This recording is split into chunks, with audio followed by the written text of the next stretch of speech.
Radical. Viewer discretion is advised. Gonna give some thoughts on night 2 of WrestleMania, and I got the card in front of me. I'm gonna briefly talk about each match for a couple minutes. This is in no particular order, okay? First match we'll talk about is actually the Universal Championship match between Roman Reigns with Paul Heyman and, what's the one guy's name? Uso. I forget which Uso. Versus Edge and Daniel Bryan in triple threat match. Well, right off the bat, I kind of knew that Daniel Bryan was not winning this. It felt kind of like Daniel Bryan might have been added to the match. I just had that feeling, right? It feels like it should have been mostly Edge and Roman Reigns. You know, it seemed like all the focus was on Edge and Roman Reigns. I mean, the intros alone. Like, Daniel Bryan never had a fancy intro, but he just kind of walked to the ring. He wasn't in any special gear. He literally just looked like he was in some workout gear. He was in a gray hoodie, just in a gray hoodie. So I would say out of all the WrestleManias, his was the least spectacular of an entrance. Although Edge, he had the white jacket and pants on, you know, and then you had, of course, Roman Reigns coming out.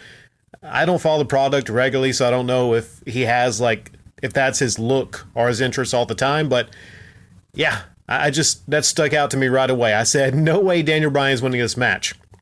But let's stop for a second and think about how amazing it is that there's a triple threat match with Edge and Daniel Bryan. A couple years ago, you know, because of their neck issues, amongst other issues probably that they had suffered, you know, through the years of performing in WWE, we thought we would never see them again. Okay, so you have a story there. You got a story there built in. I would say it'd be kind of an interesting match between Edge and Daniel Bryan. You know, of course, one of them would have to be holding the title, but wouldn't that be an interesting match? You know, and a story building up, right? I don't know who's the heels and the faces between Edge and Daniel Bryan. I know sometimes WrestleMania people will root for and cheer for people that are supposed to be the heels, but Roman Reigns is the heels here. The match was... I mean, I liked the match for what it was. I think there was a lot of great spots. There was one spot where both Edge and Daniel Bryan had a submission on Roman Reigns, and they actually used a piece of a bar. I think that was from might have been a chair or something, but there was something that got broken, and they used a bar and actually put it in Roman Reigns' mouth and actually had the double submission on him. And there was a time where Edge got his jumping spear, you know, outside the ring on Roman Reigns, but it was a screwed up finish. It was weird for it to be a screwed up finish being the last match at WrestleMania. Now, there were some concertos that happened. Edge got the concerto, and I think Roman Reigns might have actually got a concerto, if I'm not mistaken. Now, the end was a screwed up finish. One of the Usos ran in, helped Roman Reigns, who is the heel, and went over, right? But here's the positive, actually. At least Roman Reigns is going over at WrestleMania, and he's properly a heel, and it was a screwed up finish. So, you know, for the most part, I did like the match. The finish, though, I just don't know. I think at WrestleMania, you should actually have more of a clear finish, not a screwed up finish. You know, but this WrestleMania, the thing is, there was a lot of screwed up finishes. I point to the other, which was a title match between Bobby Lashley and Drew McIntyre. Was kind of a screwy finish with the, you know, yelling from the help outside like, hey, hey, hey, hey, let me get your attention so you can get pinned, you know. And here it was with a run-in. Next up, Raw Women's Championship match, Asuka versus Rhea Ripley. I like Asuka. I don't know if I'm pronouncing that right. Asuka? I like Asuka. She has a great look. She has some great moves. I could kind of do without maybe a lot of the yelling during the match. I just don't understand all the yelling. It's actually kind of annoying. But, you know, as a wrestler, I like her. And Rhea Ripley, this is the first time I had seen Rhea Ripley wrestle, and the first time I had actually seen her. She is freaking gorgeous, okay? And she's muscular, but she's not like overly muscular, you know what I'm saying? Like, she's just kind of, she looks fit, you know? So Rhea Ripley, she is very attractive, and I just couldn't, like, take my eyes away from her. She's just very, very attractive. So, I mean, a lot of this match, I wasn't paying a lot of attention, to the moves and a lot of things like that because I just kept staring at Rhea Ripley. They have a star on their hands. They have a star. And unlike, and I'm just talking here like as a guy, and like some of the other performers, she looks like she can perform and she's got those superstar looks, So, yeah, there was there's a couple of great bits in this match, but the one that sticks out to me is just looking brutal was a DDT off the apron to the outside from Asuka. It looked really great. It looked really great. Rhea Ripley looks really great, and she won the match. So I think she'll probably be somebody that they push as a star. If they're smart, they should really push her. That's, wow. She is something. The Intercontinental Championship match between Big E versus Apollo Crews, Nigerian drum fight. I didn't watch this one. I did hear that they didn't actually use drums. They might have used drumsticks. Kind of stupid. It should have just been like a everything goes match. I don't understand really the theme. There was a big guy that came out towards the end. You get a theme here, like they're running out of ideas. There was a big guy that came in towards the end that screwed up, and the match had a weird finish. Well, not a weird finish, but Big E kind of got screwed over, and Apollo Crews won. So, yeah, that guy's pretty big. That guy's huge, just like the other guy that was with AJ Styles. Just big guys, they come into a match. No one knows really who they are. It's just like, hey, they're big guys. So, yeah. It just like, with WrestleMania, and maybe that's okay because they're debuting a bigger character, and this was just the Intercontinental Championship match, not a major championship, really. But I just don't know. It didn't get my interest, so I really didn't watch it. United States Championship match between Matt Riddle and Sheamus. Matt Riddle, I didn't know much about him, but he has like this, whoa, dude, like bro kind of thing, which is just, it's kind of a stupid gimmick, I think. I don't know. Is he athletic? Yes, he's athletic. I'm sure he's a pretty good wrestler, but I just don't find myself caring about Matt Riddle. I like a lot of these gimmicks. I don't know. It's just like, what's the gimmick? Like he's a stupid frat boy. I don't understand. I don't know how that gimmick makes for like some gimmicks, I just don't care about some gimmicks. Sheamus, though, he won this match, and there was a really cool-looking brogue kick. Well, Matt Riddle actually got busted up, legit. So maybe that was intended to happen. I don't know. But Sheamus caught him on the bottom of the jaw. Let me see if I can describe this.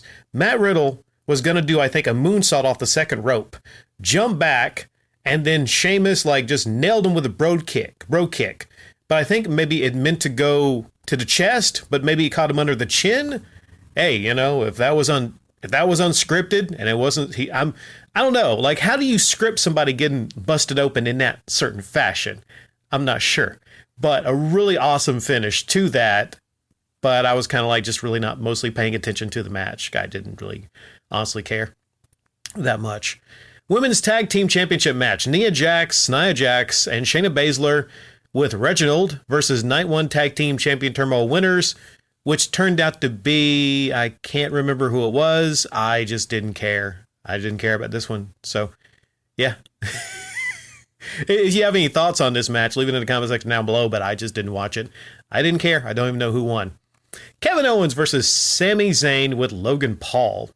All right. Logan Paul is a big-time YouTuber.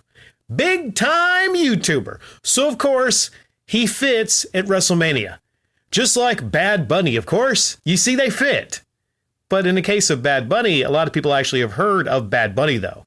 I would wager a guess most people don't, outside of YouTube, don't know who the fuck Logan Paul and Jake Paul are. He's in the match, and he's in the corner of Sami Zayn. I don't know all the story leading up to this, but apparently Sami Zayn is kind of like a weird conspiracy theorist, I guess, which is an interesting gimmick. I don't know, like I said, I don't know how that works well in the realm of wrestling, but at least it's kind of interesting.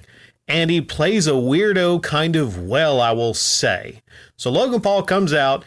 and he's at ringside. And to keep having these, pans to Logan Paul outside the match, like it's a big time celebrity.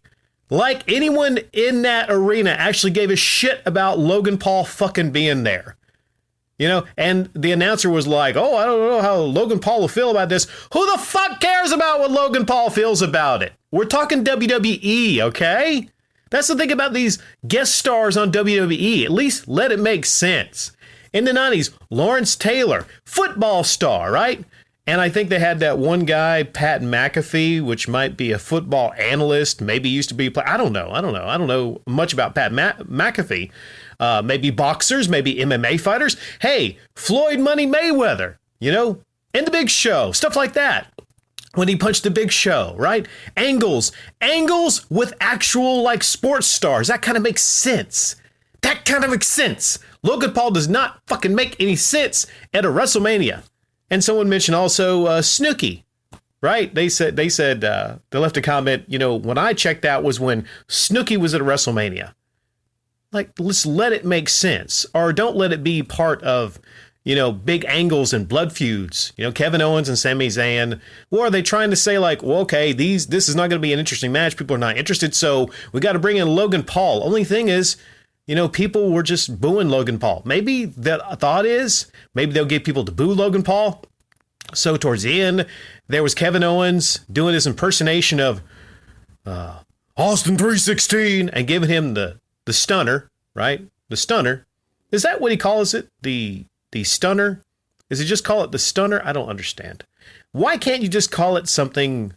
I don't know. I'm torn on it, because if you're going to use the move, at least do something else than what Austin exactly did. Just kind of feels like a reheated Austin is what I'm saying, at least do something different and special with it. I know there's only so many moves, and I know no one else really used a stunner. I just don't know. And maybe it does fit the character. I'm torn on it is what I'm saying. So leave the fans happy by stunning Logan Paul. But Logan Paul just seemed completely worthless out there. He wasn't doing anything. I will say he had a good selling of the stunner. So, okay, that's one positive on Logan Paul. He had a pretty good sell of the stunner. I don't know. Maybe it's because I didn't follow Raw, and I don't follow Raw, and I don't watch Raw. But I just don't. Explain to me in the comment section down below what the fuck Logan Paul should be at a WrestleMania. I don't get it. So then we come to The Fiend with Alexa Bliss versus Randy Orton. All right. So, first off, Randy Orton looks to be in amazing shape. He seems pretty motivated, and that's a good thing, right? So, I got no problem with Randy Orton. Randy Orton, pretty good wrestler, right? And he's one of the few remaining stars that they really have left that they can really market. Okay. So, we have... I think I clocked this in at about 19 minutes, but only about 5 minutes a match. It's one of the problems, is you have 2/3 of the time designated going into explaining the story, the convoluted story. And The Fiend and Randy Orton are in a feud. And The Fiend, if you don't know about The Fiend, he's a mystical creature, but somewhat human, but think Undertaker. I don't know, maybe they reheated the gimmick of where he's and maybe it's not. I'm trying to explain it. He's a clown, but he's also Bray Wyatt, or maybe he's not. It's just such a confusing freaking story. It is. And Bray Wyatt, for his credit, I'm a fan of Bray Wyatt. I think if anybody's really going to do that gimmick and try to pull it off, hey, Bray Wyatt's the closest to doing it. But the thing about being a evil, demonic, crazy clown is when you're kind of exposed as being normal. Let me explain. It's hard to do these supernatural gimmicks in something like the WWE if it's inconsistent. Here's what I'm saying. You can't be set on fire 1 minute and come back from being set on fire, kind of like a Jason or a Freddy, and I like the themes of horror. I do enjoy that, right? But you can't have that happen and then come back and actually sell offense from a vanilla wrestler like a Randy Orton. And they keep saying, well, Randy Orton's going to have to go to a sadistic place. The sadistic place. It's like they're, Kane and Undertaker, when they would feud, okay, it would make kind of sense because they're cut from the same cloth.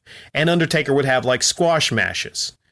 Just my head freaking hurts trying to explain this, so I'm getting in my wits' end here. There was a red light. There was a red light that just sucked, and I don't like when they do the red and the blue and all the different lights, try to make everything scary. But it wasn't scary. It was not. At no point did it feel like a WrestleMania culmination of a feud. At no point did it feel like that. And WrestleMania is usually where feuds culminate, or there's a big shocking twist or something. Now, if they would have done the whole thing where Randy set the Fiend on fire at WrestleMania, then that would have been a big time deal. But like, where do you go from setting someone on fire? Seems kind of like almost the culmination of a feud. But he's coming back from being, he actually came back from being set on fire because he had everything was burned. And it showed Fiend before the match kind of walking. And then this weird CGI effect as he returns back to himself. I got ahead of myself. My apologies.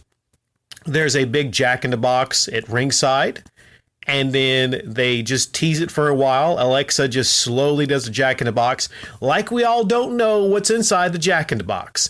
It's the Fiend, with a stupid-looking new face mask.